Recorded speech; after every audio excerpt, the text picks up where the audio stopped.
Bowl कांड के बाद केंद्रीय मंत्री राव इंद्रजीत के खेमे में खलबली मची हुई है। प्रोटोकॉल का नाम लेकर बेशक से मामले को दूसरा मोड़ देने की भरपूर कोशिश हुई है। इस मामले में राव इंद्रजीत के साथ साथ आरती राव ने भी साफ तौर पर कहा कि अगर प्रोटोकॉल का पालन नहीं होगा तो ऐसे में नेताओं के साथ दिक्कत होगी, नेताओं को परेशानी होगी, इसलिए प्रोटोकॉल का पालन होना चाहिए।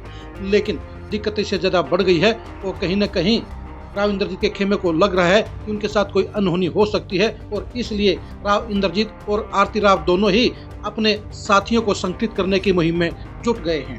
नमस्कार, मैं हूं कुलदीप शिरान। आज हम खरी खरी न्यूज में चर्चा करेंगे राव इंद्रजीत खेमे में मची खलबली की, राव इंद्रजीत खेमे की परेशानी की और राव इंद्रजीत खेमे की तैयारियों की।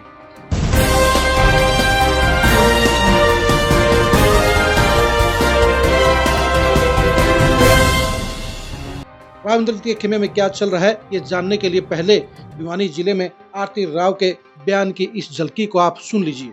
आने वाले वक्त के लिए संगठित होना ही होगा, क्योंकि अगर हम बिखर गए तो कल हमारे बारे में पूछने वाला और कोई नहीं। मैं अपनी पूरी निष्ठा से काम करने की कोशिश करती हूँ, मगर मैं आज के दिन एक चीज जरूर बोल के जाऊंगी आप सभी के बीच कि हमें संगठित होना ही होगा।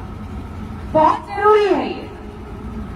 आने वाले वक्त के लिए संगठित होना ही होगा, क्योंकि अगर हम बिखर गए तो कल हमारे बारे में पूछने वाला और कोई नहीं। तो आप सभी से मेरी आज के दिन इंतजा यही है, कभी भी मेरी जरूरत पड़े, कहीं भी मेरी जरूरत पड़े, आप मुझे बुलाइए। जैसे प्रदीप पांच जी ने मुझे बुलाया, आप फिर से बुलाओ मुझे, मैं आप सभी के बीच हाजिर होंगी और जो भी मेरे से काम होगा, जो भी मेरी ताकत होगी, वो झोंक दूंगी आप सभी के लिए आने वाले।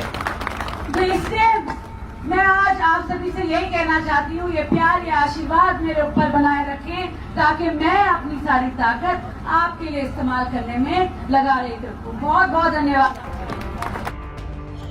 आपने सुन लिया होगा कि आरती राव साफ तौर पर कह रहे हैं कि अगर संगठित नहीं हुए तो दिक्कत बढ़ जाएगी, अगर संगठित नहीं हुए तो आने वाले समय में हमें कोई नहीं पूछेगा। जाहिर सी बात है, आरती राव बीजेपी को संगठित करने की बात नहीं कर रही हैं। आरती राव बीजेपी को मजबूत करने की बात नहीं कह रही हैं। आरती राव सिर्फ खुद को मजबूत करने की बात कह रही हैं, अपने साथियों को संगठित रहने का आह्वान कर रही हैं। अगर आप आरती राव या राव इंद्रजीत के भाषणों को सुनेंगे तो आपको उनके भाषणों में 95% सिर्फ अपनी बात होगी, अपनी मजबूती की बात होगी, साथियों के काम की बात होगी। बीजेपी की मजबूती के लिए बात नहीं की जाएगी, बीजेपी के साथ रहने की बात नहीं की जाएगी। मुख्यमंत्री का नाम भी लिया जा सकता है, लेकिन बीजेपी के साथ चलने की बात, बीजेपी को मजबूत करने की बात, बीजेपी के लिए ग्राउंड लेवल पर काम करने की बात आपको राव इंद्रजीत और आरती राव के मुंह से सुनाई नहीं देगी। जाहिर सी बात है, राव इंद्रजीत और आरती राव का सबसे बड़ा प्रयास यही है कि वो खुद ही सुपर पावर रहें, वो बीजेपी के मोहताज ना रहें, बल्कि बीजेपी उनकी मोहताज रहे। इसलिए राव इंद्रजीत की फैमिली अपने आप को ही मजबूत करने पर सबसे ज्यादा फोकस करती है और आरती राव का ये ताज़ा बयान भी साफ तौर पर इस बात की गवाही दे रहा है कि राव इंद्रजीत और आरती राव दोनों ही अपने आप को बीजेपी से ज्यादा मजबूत करना चाहते हैं, अपने आप को बीजेपी से बड़ा दिखाना चाहते हैं और अपने साथियों के बलबूते पर अहिरवाल में अपना वर्चस्व कायम रखना चाहते हैं। जाहिर सी बात है, दोनों बाप बेटी की जोड़ी को पता है कि अगर बीजेपी मजबूत होगी तो उनका खेल खत्म हो जाएगा, उनकी अहमियत खत्म हो जाएगी और इसलिए दोनों अपने आप को मजबूत करने के लिए 24 घंटे लगे रहते हैं। यानी बीजेपी के मजबूती के लिए आरती राव और राव इंद्रजीत दोनों की ही कोई रणनीति नहीं है, कोई सोच नहीं है, कोई प्लानिंग नहीं है, वो सिर्फ अपने खुद को ही मजबूत रखने पर फोकस किए हुए हैं। यही वजह है कि आरती राव ने भी अपने मन की भावनाओं को उजागर किया है। अहिरवाल के बीजेपी के नेताओं का साफ तौर पर कहना है कि आरती राव और इंद्रजीत दोनों ही बीजेपी के सगे नहीं हैं, वो सिर्फ सत्ता की मलाई खा रहे हैं, वो साफ तौर पर बीजेपी के हितैषी नहीं है और वो बीजेपी की जड़ों को खोदकर अपने आप को मजबूती दे रहे हैं।